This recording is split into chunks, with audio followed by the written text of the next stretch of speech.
ان کی میزبانی کی تھی. اور اس کے بعد جب ان کی ترقی ہوئی تو میں آپ کو بتاؤں کہ انہوں نے اتنے اچھے سے کام کیا تھا کہ اس کے بعد شعبہ تعلقات عامہ کی وہ ایگزیکٹو آفیسر بھی بن گئی تھیں اور وہاں پر بھی وہ اپنی خدمات جو ہیں وہ سر انجام دیتی رہی تھیں. آپ کو یہاں پر یہ بھی بتا دوں کہ تسکین ظفر کو ان کی شاندار خدمات کی بنیاد پہ گزشتہ سال جو ہے وہ صدارتی تمغہ حسن کارکردگی یعنی کہ جو صدارتی ایوارڈ ہے وہ بھی دیا گیا تھا. اب میں جیسا کہ آپ کو بتا چکی ہوں کہ تسکین ظفر جو ہیں وہ کافی عرصے سے علیل تھیں، مطلب بہت زیادہ ان کی علالت لمبی نہیں ہوئی ہے، اس سے پہلے ہی ان کی جو سول ہے وہ ڈپارچر کر گئی. لیکن آپ کو یہ بتا دوں کہ ان کا جو نماز جنازہ ہے وہ راولپنڈی ہی میں ادا کیا گیا. نماز جنازہ میں کن کن لوگوں نے شرکت کی اس کے بارے میں آپ کو بتا دیتی ہوں کہ نماز جنازہ میں ان کے بہت سارے عزیز و اقارب شامل تھے. اس کے علاوہ سیاسی اور سماجی شخصیات جو ہیں انہوں نے بھی اس کے اندر جو ہے وہ شرکت کی تھی. یہاں پہ میں نے کچھ ان کے بارے میں ڈیٹیلز لکھی ہیں جو اسپیشلی میں آپ کے لیے اس ولاگ کے لیے لے کر آئی ہوں، جو میں آپ کو بتانا چاہتی ہوں. سب سے پہلے میں آپ کو یہ بتا دوں کہ تسکین ظفر جو ہیں اب تک جو میں یہ ویڈیو بنا رہی ہوں ان کا نماز جنازہ جو ہے وہ پڑھا جا چکا ہے.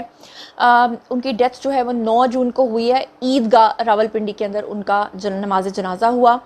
آپ کو میں بتا دوں کہ بہت ساری ایسی شخصیات ہیں جنہوں نے ان کے جنازے میں شرکت کی، جس میں سب سے پہلے جو ہے میں آپ کو بتاؤں گی کہ بہت سارے ویٹرن پولیٹیشنز جو ہمارے ہیں انہوں نے اس کے اندر شرکت کی. راجہ ظفر الحق نے ان کا نماز جنازہ پڑھا. اس کے علاوہ آپ کو بتا دوں کہ director news and current affairs radio Pakistan Aman Ullah سپرا نے بھی اس میں شرکت کی.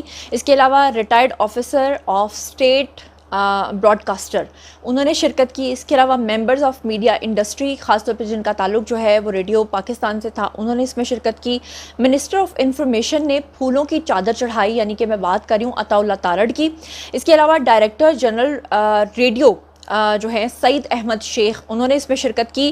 اس کے علاوہ مینیجنگ ڈائریکٹر پاکستان ٹیلی ویژن جو ہیں انہوں نے اس کے اندر شرکت کی. جیسا کہ میں نے آپ کو بتایا کہ تسکین ظفر صاحبہ جو ہیں وہ بہت عرصے سے تھوڑی سی ڈپریس تھیں. اپنی جتنی بھی آج تک ان کی خدمات تھی ان کو اس طرح سے سراہا نہیں کیا. اور خاص طور پہ میں اس چیز کا شکوہ ضرور کروں گی کہ پاکستان کے اندر خاص طور پہ جو آرٹسٹ ہیں ان کی قدر اس طرح سے نہیں ہوتی ہے جیسے کہ پاکستانی جو ہیں وہ ہالی ووڈ یا بالی ووڈ کے ایکٹرز کی قدر کرتے ہیں. خاص طور پہ اگر کوئی ہمارا ایکٹر چاہے وہ کتنا بھی ٹیلنٹڈ ہو، اگر وہ باہر کے کسی ملک میں جا کر کام کر کے آیا ہے، بھارت میں کام کر کے آیا ہے، تو اس کو ایک الگ کیلیبر کی آنکھ سے دیکھا جاتا ہے. لیکن اگر کوئی انسان پاکستان میں خدمات سر انجام دیتا ہے تو اس کو ہمیشہ ہیوملیٹ کیا جاتا ہے. آپ نے دیکھا نہیں تھا کہ پچھلے دنوں ابرار الحق نے کہا کہ ان کو کیٹرینہ کیف کے ساتھ فلم کی آفر آئی تھی تو ان کو ٹرول کیا گیا اور کہا گیا کہ آپ کتنی اوقات کہاں. حالانکہ کہاں ابرار الحق کا ایک کیلیبر ہے کہ جتنے وہ زبردست سنگر ہیں کہ ان کے گانوں کو آج تک انڈیا کے اندر جو ہے وہ کاپی کیا جاتا ہے. اس کے علاوہ آپ کو یاد ہوگا عمران عباس جو پاکستانی ایکٹر ہیں انہوں نے کہا تھا کہ یہ جو ہیرا منڈی فلم بنی ہے، جو سیریز بنی ہے، اس میں سنجے لیلا بھنسالی نے ان کو کاسٹ کرنا تھا لیکن انہوں نے انکار کر دیا تھا. اس پہ لوگوں نے ان کا بہت زیادہ مذاق اڑایا تھا اور بعد میں سنجے لیلا بھنسالی نے خود اس بات کا اعتراف کیا تھا کہ وہ جو ہیں وہ لینے والے تھے پاکستانی کاسٹ کو، لیکن پاکستان کے ساتھ انڈیا کے حالات کی وجہ سے وہ نہیں لے سکے تھے. تو مطلب ہمارے اپنے ہی لوگ جو ہیں وہ ہیوملیٹ کرتے ہیں. تو اس کی وجہ سے میں آپ کو یہ بتا دوں کہ جو تسکین ظفر صاحبہ ہیں وہ بہت عرصے سے، اب آپ ان کی پرسنل لائف کے بارے میں، نجی زندگی کے بارے میں جاننا چاہیں گے تو میری اطلاعات کے اکارڈنگلی مبینہ طور پہ جو مجھے پتہ چلا ہے وہ یہ ہے کہ وہ کافی عرصے سے مینٹل ہیلتھ پرابلم سے بھی تھوڑا سا وہ اس کو سفر کر رہی تھیں. اور اس کی ریزنز ہیں 2. ایک تو یہ کہ ساری زندگی انہوں نے جو کام کیا اس کی اپریسیشن ان کو اس طرح سے نہیں مل پائی، اور دوسرا یہ کہ ان کے جو کچھ قریبی لوگ ہیں وہ بتاتے ہیں کہ تسکین ظفر صاحبہ بہت ینگ ایج میں تھیں جب ان کے فادر کی ڈیتھ ہو گئی تھی، جس کی وجہ سے وہ ایکسٹریم ڈپریشن میں چلی گئی تھیں. اور پھر اس کے بعد وہ مینٹل ہیلتھ کے حوالے سے جو ہے وہ سیشنز لیتی رہیں اور پھر اس کے بعد ساتھ ساتھ وہ اپنا کریئر جو ہے وہ کامیابی کے ساتھ رن کرتی رہیں.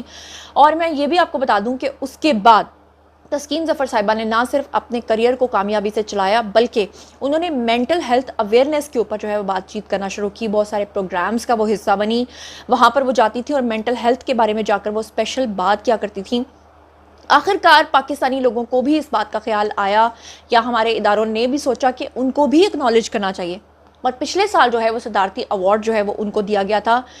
لیکن افسوس کی بات یہ ہے کہ اتنے سالوں کے بعد جب آپ کسی کو ریکگنائز کرتے ہیں تو میرا نہیں خیال کہ وہ چیز ویسے رہ جاتی ہے. اس کے علاوہ میں آپ کو یہ بھی بتا دوں کہ تسکین ظفر صاحبہ جو ہیں ان کو ایک اور بہت بڑا صحرا ان کے سر پہ جاتا ہے، اور وہ یہ ہے کہ 1998 میں مئی کے مہینے میں پاکستان گورنمنٹ کی طرف سے، نواز شریف کی طرف سے ایٹمی دھماکے کیے گئے تھے، اور اس وقت پاکستان پہ بہت زیادہ پریشر تھا، کیونکہ امریکہ نہیں چاہتا تھا کہ پاکستان اس کو اناؤنس کرے۔ پتہ تو سب کو تھا کہ پاکستان ایک ایٹامک پاور بن چکا ہے، لیکن چاہتا کوئی نہیں تھا کہ وہ ایٹمی دھماکے کیے جائیں۔ اس وقت جو ہے وہ نواز شریف نے ایٹمی دھماکے کروائے تھے۔ اور کیا آپ لوگ جانتے ہیں کہ تسکین ظفر صاحبہ جو ہیں وہ واحد نیوز کاسٹر تھیں جو 28 مئی کو دھماکے ہوئے تھے جو پاکستان کی طرف سے کیے گئے تھے، وہ سب سے پہلے جو اناؤنس کی تھی خبر ریڈیو پاکستان سے، اور جو اناؤنس کی گئی تھی وہ کس نے کی تھی؟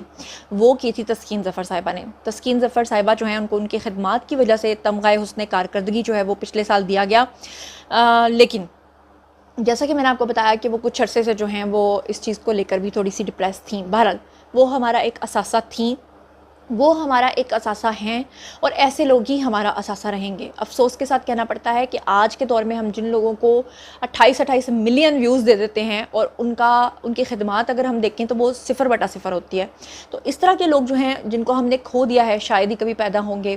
نور جہاں کا دور، نصرت فتح علی خان کا دور، تسکین ظفر کا دور، وہ 90s کا دور، وہ PTV کا دور، وہ ریڈیو پاکستان کا دور، وہ نیلام گھر کا دور، وہ ضیاء محی الدین کی آواز کا دور، وہ زبردست فلمیں، وہ کردار والے زبردست قسم کے PTV کے ڈراماز، شاید ہی پاکستان کو ایسا کبھی دوبارہ ایرا دیکھنے کو ملے۔ لیکن میری آپ سے ریکویسٹ یہ ہے کہ تسکین ظفر صاحبہ کے لیے ایک مرتبہ دعائے مغفرت ضرور کیجیے گا، اور ان کے لیے فاتحہ ضرور پڑھ دیجیے گا۔ اور جب آپ ان کے لیے فاتحہ پڑھ دیں اول آخر درود شریف کے بعد، تو میرے کامنٹ سیکشن میں ڈن ضرور لکھیے گا، کیونکہ جتنی مرتبہ آپ ڈن لکھیں گے مجھے سمجھ آ جائے گی کہ اتنے لوگوں نے ہمارے اس ویڈیو کے توسط سے ان کے لیے فاتحہ پڑھی ہے، تو آپ کو بھی ثواب ملے گا، اور کل کو جب ہم اس دنیا سے جائیں گے تو شاید ہمارے لیے بھی کوئی فاتحہ پڑھ دے گا۔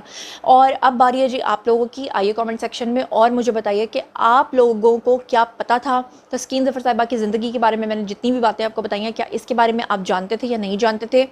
کون سی باتیں تھیں جو آپ کو پتہ تھیں اور کون سی باتیں تھیں جو آپ کو نہیں پتہ تھیں؟ اس کے علاوہ میں یہ بھی بتا دوں کہ ان کی نجی زندگی کے بارے میں ابھی تک کوئی بھی انفارمیشن ہمیں نہیں پتہ چلی ہے۔ کچھ لوگ کہتے ہیں کہ وہ میرڈ تھیں لیکن شاید ان کی سپریشن ہو چکی ہوئی تھی، اور کچھ لوگ کہتے ہیں کہ وہ میرڈ ہی نہیں تھیں، اور کچھ لوگ کہتے ہیں ان کے بچے بھی تھے۔ لیکن جب ہمیں ان کے بارے میں یہ چیز پتہ چلے گی، جب میں کنفرم کروں گی تبھی آپ کو بتا سکوں گی۔ فی الحال تو بس جو چیزیں اور جو انفارمیشن میرے سامنے آئی ہے وہ ساری کی ساری میں نے آپ کے ساتھ شیئر کر دی ہے۔ اگر اب بھی آپ کا کوئی سوال ہے تو آئیے کامنٹ سیکشن میں لکھیے، پرسنلی جواب دوں گی۔ مزید خبریں، ولاگز، انٹرویوز اور سیاسی تجزیے جاننے کے لیے میرے ساتھ کنیکٹڈ رہنا ہرگز مت بھولیے گا۔ چینل کو سبسکرائب کر لیجیے گا۔ اپنا بہت بہت خیال رکھیے گا۔ اللہ نگہبان۔